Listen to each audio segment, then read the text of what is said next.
நம்பிக்கை துரோகம். மோடி சொன்ன ஒரே வார்த்தை, பிரிட்டன் பவுண்ட் சரிந்தது. மொத்த சந்தையும் தடுமாறி போச்சு.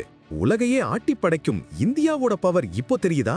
லண்டனுக்கும் டெல்லிக்கும் இருந்த ராஜதந்திர அமைதி இப்போ பெரும் புயலா வெடிச்சிருக்கு. காரணம் பிரதமர் மோடியோட நேரடி தாக்குதல்.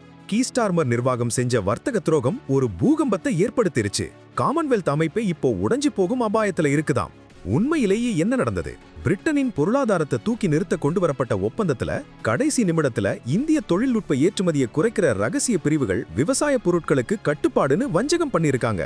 பரஸ்பர மரியாதைனா என்னன்னு தெரியாம பிரிட்டனுக்கு சாதகமா வர்த்தகத்தை திருப்ப பார்த்ததுதான் இந்த மோதலுக்கு காரணம். இத கண்டுபிடிச்ச மோடி பேச்சுவார்த்தைகளை ரத்து செஞ்சது மட்டும் இல்லாம தூதுக்குழுவை திரும்ப அழைச்சிட்டு நம்பிக்கை துரோகம் நட்பு நாட்டிற்கு அழகல்லன்னு அறிவிக்கை விட்டார்.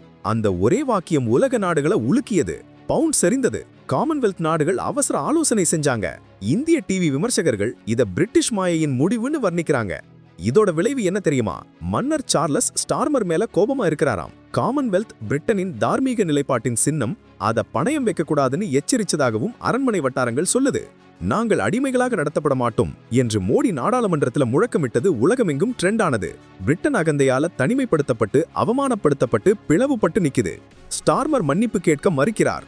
ஆனா அவரோட அகந்தை உரி ராஜதந்திர சண்டைய தார்மீக பேரழிவா மாத்திருச்சு.